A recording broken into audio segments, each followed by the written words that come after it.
So, I'm here with Johan Celsing, architect, and we are in good company with your book, Johan Celsing, Buildings and Texts.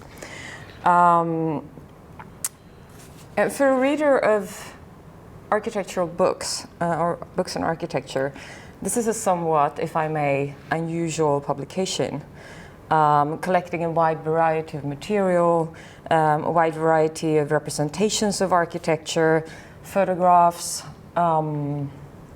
sketches, drawings, etc., of built and unbuilt work. So, and you yourself used the word scrapbook to yes. describe it yes, before. Yes. But I would like to return to the book because I would like to start yes. in the space we're occupying. Yes. It's the art gallery of Konsthall, which you designed. Yes. And it was finished in 2006. Six, yes. Yeah. Could you tell us something about what this work or this building? Where does it sit in your urban? Yeah. Well, it's nice to be here because it is in some way a kind of contrast to some other works that has been recently published that are heavier in their appearance, at least. And I think this, as so many other works were started as competitions, but this, is an art gallery, evidently. And during those years, I did several art galleries or museum projects. So that was thematically, it belongs to that theme, you could say. But also it is different from, or I felt it was different from things that I'd been doing before, that it's set in a relatively heterogeneous environment. There's the very powerful railways below, and there are the old hospital areas here, and it's right at the center of town, this ancient waterway going through. So it's an interesting position in the town. Yeah. And we're in the very peak of the building. Exactly. Triangular shape. Exactly, yes. So we're standing in the very point. Yeah, right, we do. I felt this was, at the time, I'd been working on the Millesgården Art Gallery, which is set in a much more sort of a well-to-do suburb, almost, one may not say, but this felt like a more vital or a very different context. So, and I'm glad to be here because it's this curvature of this. Of course, the client, the family, who were very knowledgeable in the art, and particularly the Jeanette Bonnier, who was the foremost person to bring this to happen. They said, well, you cannot do an art gallery that has glazed facades. And I was well aware that, of course, you need places to hang artworks. But on the other hand, I was anxious not that they wouldn't be like a treasure chest of the family. And luckily, I think for the building, it was very good that Sara Arrhenius, who was the first director, she took me up on this in some way, and she actually had the first exhibition was this Dutch artist Gabriel Lester.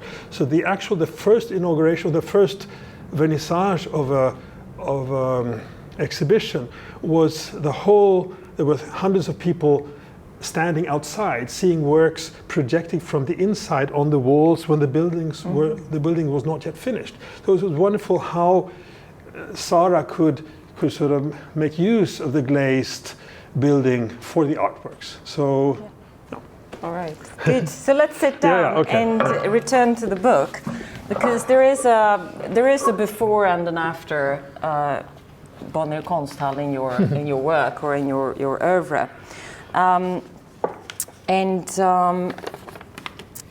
You you have collaborators on this project.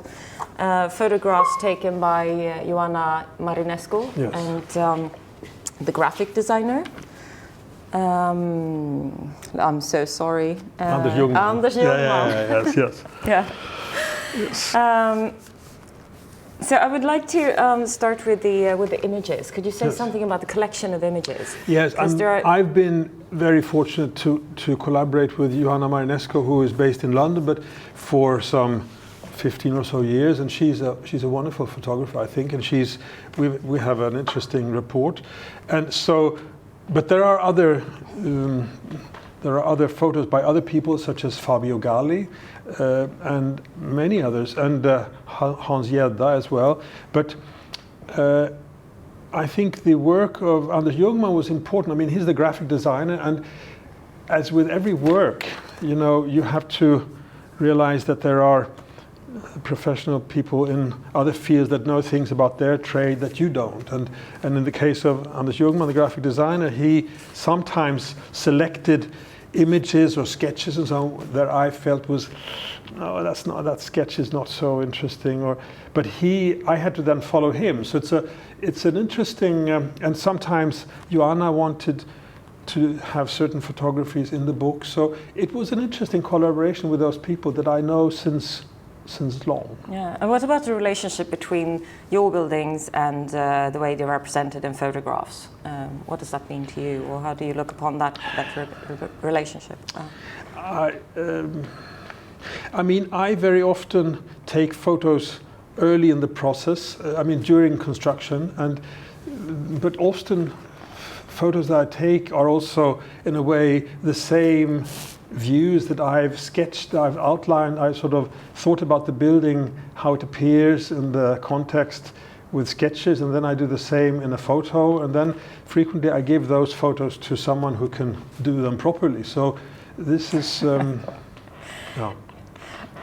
So one of these snapshots or your own photos is actually on the front page of the book. And yes. Returning to the unusual architecture book, I would consider the cover photo being one of the most unusual features of this book, and this is super intriguing. This forest winter view. Tell us about it. Well, I mean, you could describe it in numerous ways, as I guess with most things, but evidently it's a photo. It's a snapshot that I took with my telephone during when there was masonry piece, a prototype, a full-scale prototype built at the Woodland Cemetery in Stockholm, and I took this photo as I do some with my not very good camera or telephone, and then it was I had it, and but then came the issue: what should be on the cover? And you know, architecture books, to me at least, frequently they have, I mean, having a cover with a elegant facade or something is not, I felt it's not so exciting. Neither does it sort of fulfill the ambition of having a kind of scrapbook. So I felt that, because to me architecture books, or even more art books, I think are, to me, it's very often more interesting to, or I have a particular, I like books that show the process, the finished work. If it's a Picasso or if it's a building by someone, you could see the actual building on site, or you could see the work in a museum or in a fine book. But the process leading to that, to the work is I think very interesting. And sometimes you can see sort of embarrassing moments in this process. And of course I saw also my father's, at least more when I started studying architecture, I saw my father's studies of things, and I've seen many architects where I've worked, and so on. I have this notion that it seems that all architects start in the same sort of with sketches, embarrassing sketches frequently, but the difference between the really good architects and the not so good is usually that the really good ones, they continue. They just don't stop by their mediocre starts, but they sort of continue and finally reach something which is maybe far away from what they started from, or at least elaborated in some interesting way. And so the train, the démarche, or the sort of the train of thought, if one say so, is, I think, interesting. And of course there are many documents here, but there are also these fragments. Yeah. Some embarrassing moments, sure. in one of our previous talks, I ventured to call this a humble work, just precisely because of that, because there are some, I wouldn't call them less flattering, because everything sits where it should in the book. It's not that, but and then you told me that humble. That's the last thing this work is, because producing a book about yourself as an architect is the least humble thing you could do. So could you tell us a little bit more about the about your thinking about the processes of architecture? But the humble or not, I mean, I was very fortunate to have a very good publisher to be interested. Marcel Miley, who brought this up with a publisher to have this book produced by Park Books, I was very happy with that, of course. And so, humble, I don't know if it's, but you have different ways to when you are engaged in such a endeavor, which is quite, I mean, this took many years. Also with the pandemic, it took even more years. But the cover, I think, to get back to that, I took the snapshot, and I felt that in many ways it, rather than, but there were alternatives that were much preferred by the publisher, for instance, of fine facades of brick and all kinds of things. But I felt that the cover could point to another atmosphere, another internal,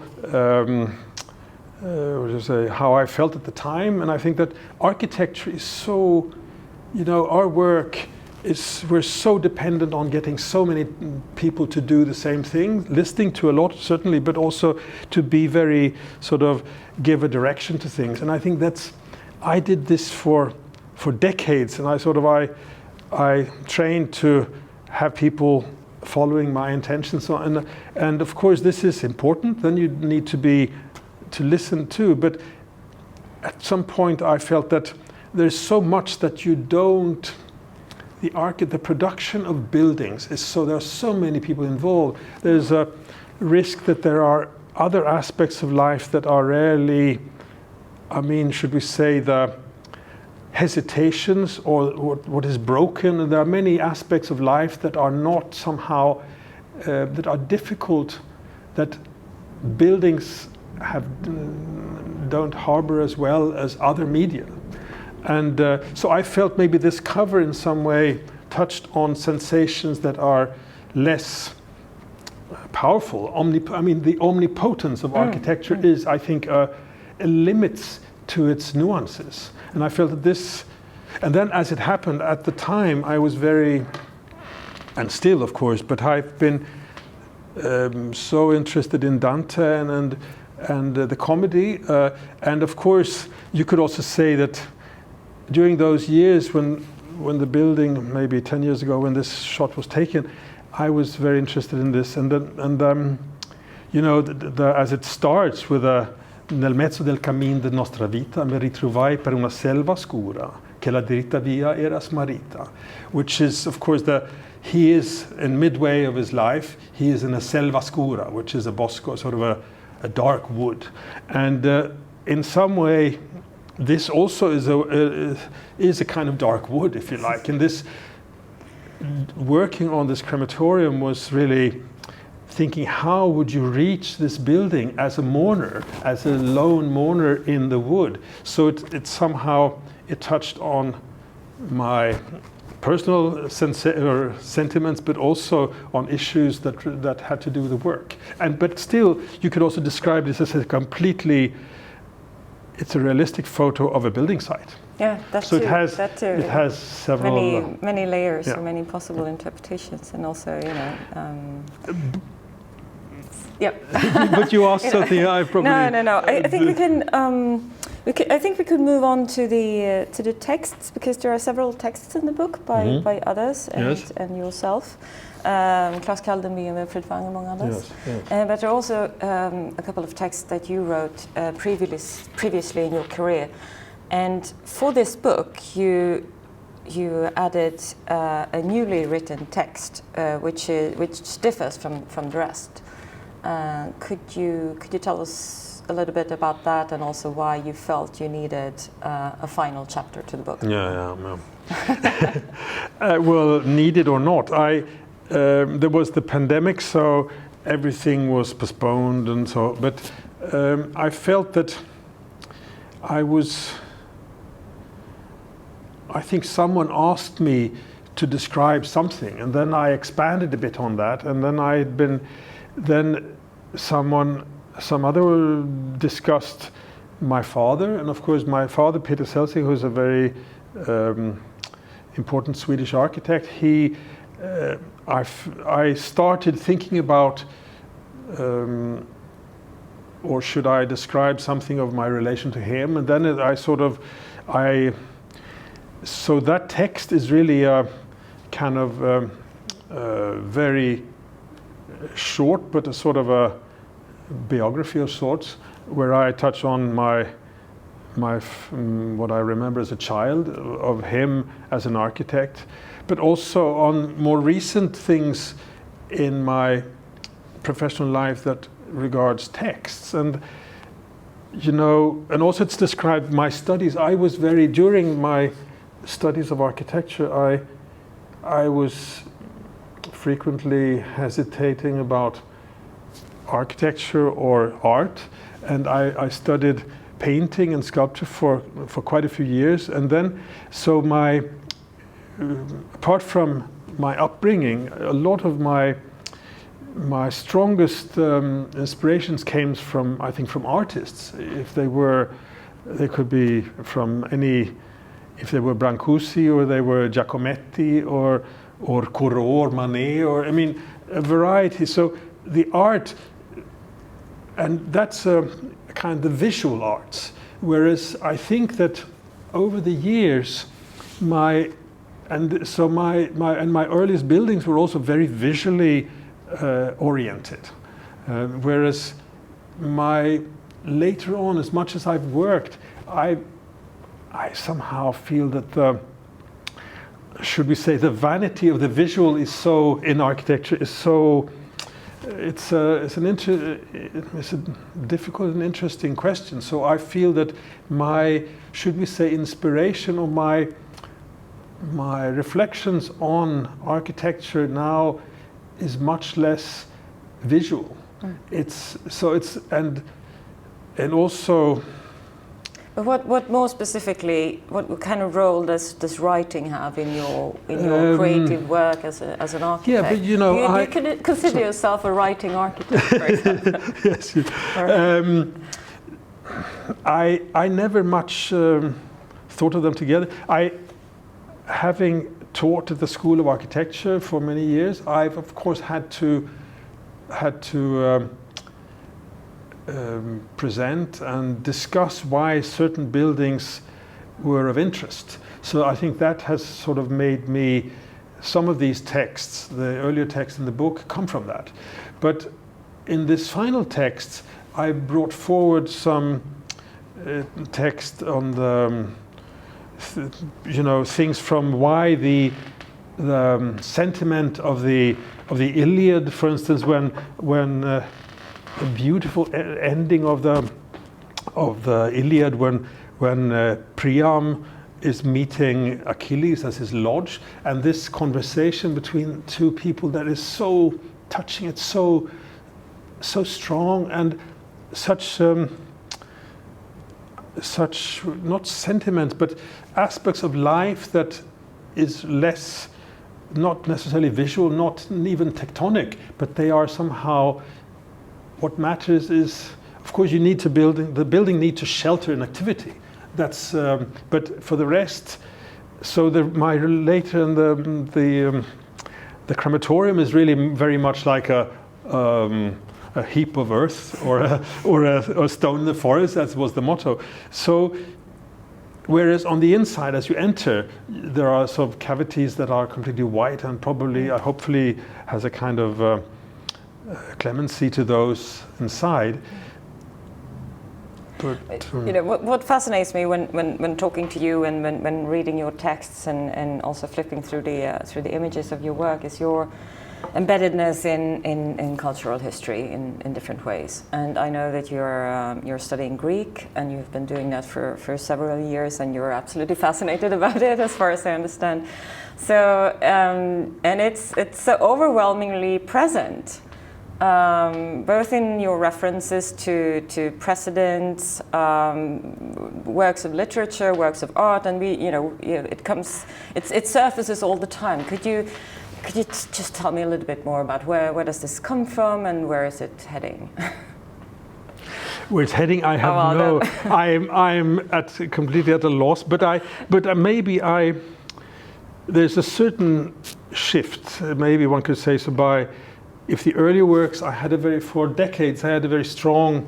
Not that I knew how things should be done, but I probably, just like I said, meeting Juan-Pedro here, that we try to act professionally, but inside it we are just completely, we don't know how to do these things, but we try to sort of keep it.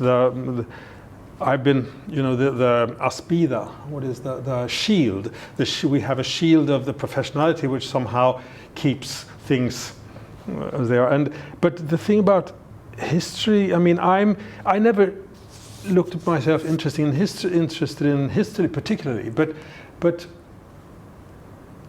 in the beginning I was interested in art, and still probably, and with the precedents or I think the sensations. If you read, there are some texts that touch upon Alberti, for instance, Leon Battista Alberti, and I think the sensation when you read something very old, or you see a work that is very old, and you have your students measure a building that is ancient, you sense this kind of contemporaneity in some things that are very ancient.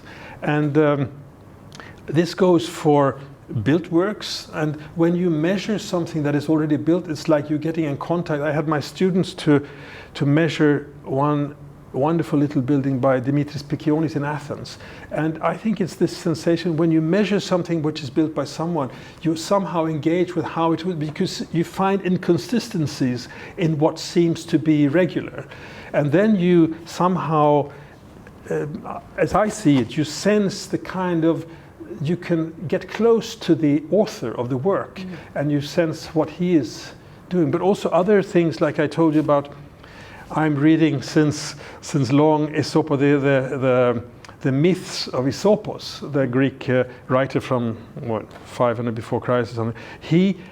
There's such sensations there when you read it. It's very ancient language, and you see how the lion in the den is very sick, and he tells the fox to get the deer to come by, and he says, use your glykilogia, which is sort of the words glycos and the language. So something which, use your sweet talk to get the deer to come here so I can eat him up. And this is the kind of sensation which sounds completely Hollywood or 20th century to me. And whereas you understand it's completely ancient. So this, or if you read Aeschylus' Prometheus, you realize that Aeschylus' play is actually there had been things written about Prometheus thousands of years before that, and so everything is somehow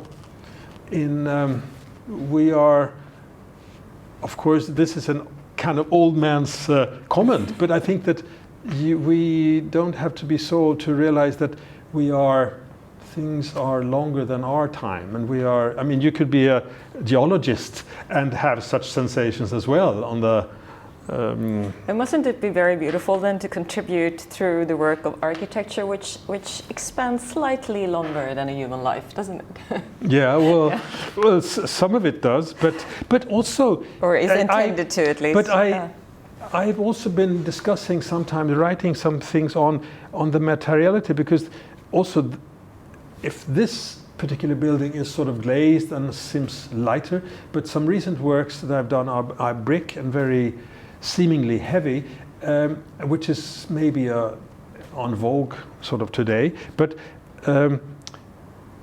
this thing that architecture, the fascinating thing about architecture as well as with poetry, that it lasts if it's, I mean, poetry, if it's the scrolls of found in some cave somewhere in Palestine, those things last much longer than the temples that were built to last forever. So the fantastic thing about how architecture on brittle papers or pieces of poetry written, they can last much longer than the built works, but they remain in people's minds, and they are sort of handed over generations from generations. I think that's very yeah, then nevertheless they so enter. so I mean, of course architecture is a heavy art compared to painting maybe, but also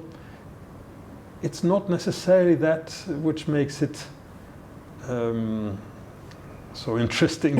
I mean, I think even the abstractions, because we've been speaking about, or to me, the patterns of, I mean, drawings, for instance. That is such a, I mean, when I yeah, because we've been, yes, we've been walking in circles around one topic which is very dominant in your book too. The I don't know what to call it, because we were talking about the monuments of architecture and the symbolism of architecture, but you are also very much engaged with the craft of architecture, with making architecture, and understanding architecture. Yes. So and one of the foremost tools is the plan, and your way of working with the plan and understanding the plan as a tool, and understanding architecture through the plan.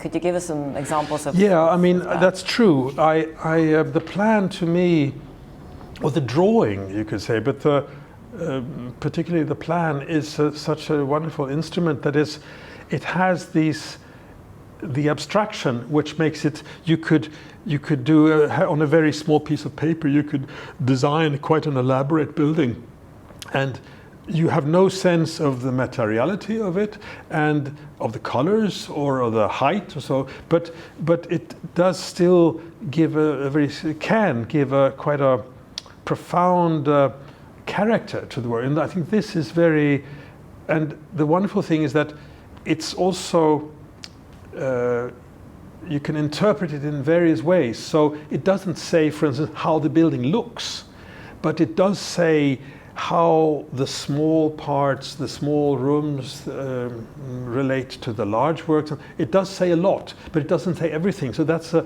kind of a wonderful, the abstraction is very helpful there. And I've related it, of course, also to, I mentioned Dante. I mean, the terza rima is, of course, a very powerful tool to have the kind of, it gives a certain rhythm, but also, I mean, if it's the hexameter or all the meters of ancient or of poetry has a similar quality. Not that it makes the piece, the poem, good. Because you mentioned poetry and the regularity of ancient poetry. And that resonates also with your way of working with the plans. So I was wondering, do you use that kind of orders or regularities as an ordering device in your? Yes, I think I consider myself to be how should I say, a pretty dull architect in many respects, because it's or this word which we use, I don't know, saklighet in Swedish. I don't know how it would be in English, but oh dear, Sachlichkeit in German. But I try to approach my works in a very, I wouldn't say meticulously necessarily, but in a very practical way, that all those things that are meant to happen in the building should find its place. But then to achieve that, you sometimes need to, this could be done in a very abstract matters, that you test all the small and big spaces but I, as I said, I consider myself being very practical, and I mentioned Inger Christensen and the wonderful Butterfly Valley, as it's called, or would be in English, but the Sommarfugledal, this poem, which is a sonnet circle, which, and I think the pattern there is, it's so, I mean, the mathematics of that is incredible. And I think that what that does to a piece of poetry, or what it can do to architecture, is that it can, the abstraction, the ordering can sort of, the character can harbor in some way very varied characters.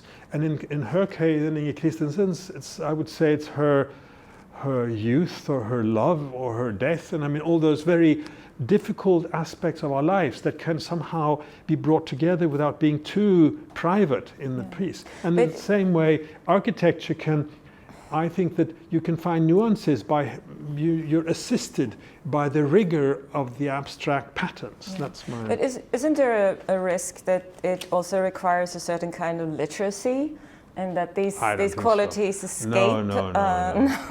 Okay, this is a provocation. Yeah. That it requires a certain kind of literacy, and otherwise it risks to escape the attention. I mean, of the I've written about that too. That there are so many hopeless buildings that are rigorous or that are too strict, I would say. But my way into architecture was really that my father was an architect and a very distinguished architect. I considered my first works, and still I start from I never knew how to make one proposal of a certain character of kind from the beginning. I always start in some little corner with some little, and then I there's a montage of various parts that then become a whole. Maybe then it seems like it's sort of a powerful character, but it always starts from the parts and the interiors, and so it's a kind of practical. So the literacy I wouldn't, but of course I see things inform over the years. I mean, like I said, I started with maybe the things that I was the Picasso or artists when I was young. It's maybe there are other things that inform my work now that are, should I say, even more abstract or less visual than those when I started. That brings us to the last and obvious question. What are you working on right now? Yes.